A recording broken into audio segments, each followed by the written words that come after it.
During my production process, I have used several different programs, online and offline softwares, integrating several forms of technologies. Software were a crucial part of my project.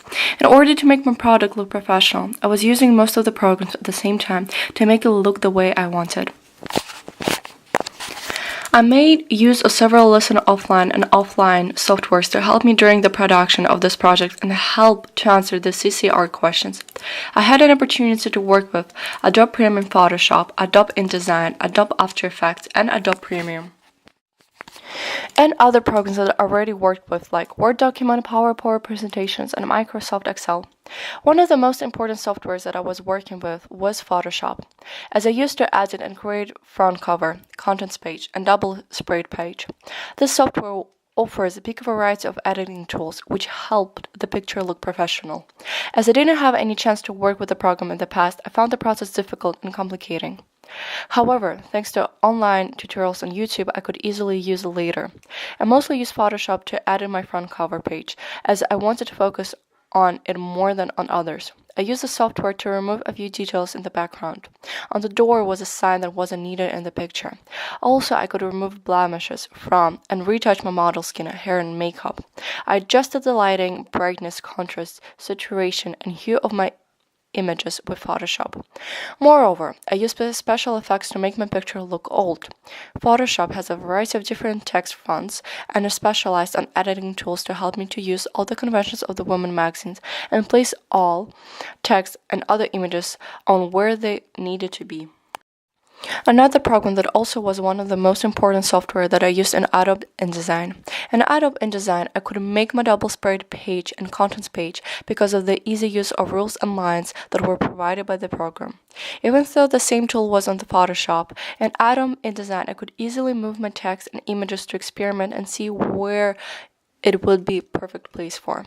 Before using any imagery in Adobe InDesign, I added them in Photoshop so the quality of the front cover picture would be the same as others. Moreover, I already had a chance to work with the program before the project. As a media prefect in my school, I took a lot of pictures of my school's performances.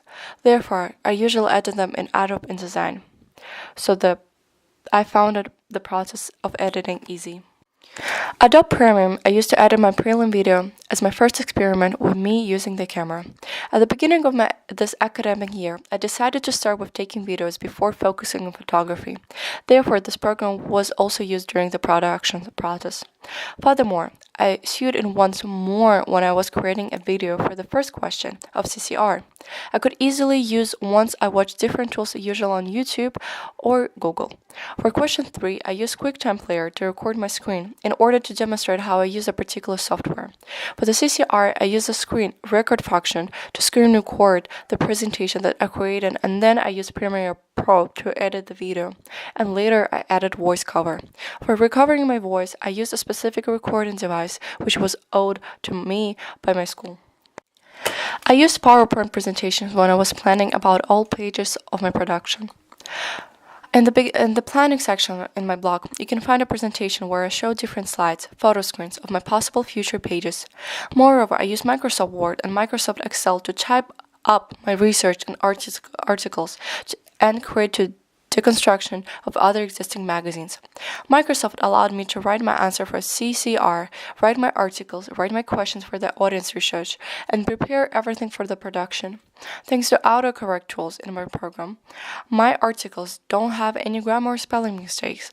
I briefly use Microsoft Excel for my statistics during my audience research. I use this program to create tables to put my collected data.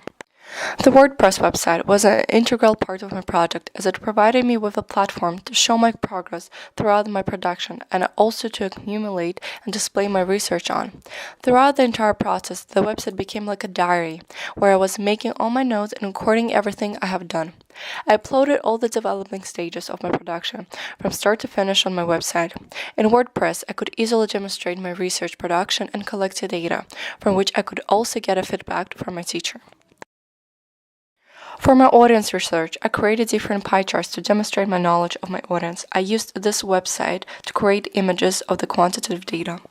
To download any music or videos from other websites, I used that website, which allowed me to download any videos from website for my CCR questions or other videos.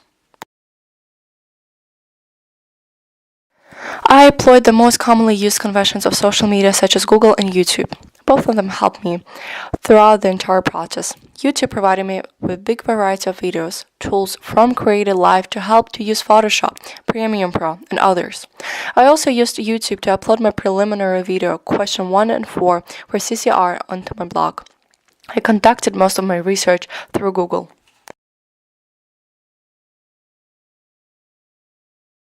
A 4GB card to ensure that I had enough storage for my photo shoots. Furthermore, I used Canon camera to shoot my models throughout my few projects. I had 3 main photo shoots where I was using different models. I also used tripod to keep the video camera stable. My camera allowed for professional taking, looking middle shots, close-up and long shots. Throughout all my photo shoots, I set the same camera, which was provided by my school.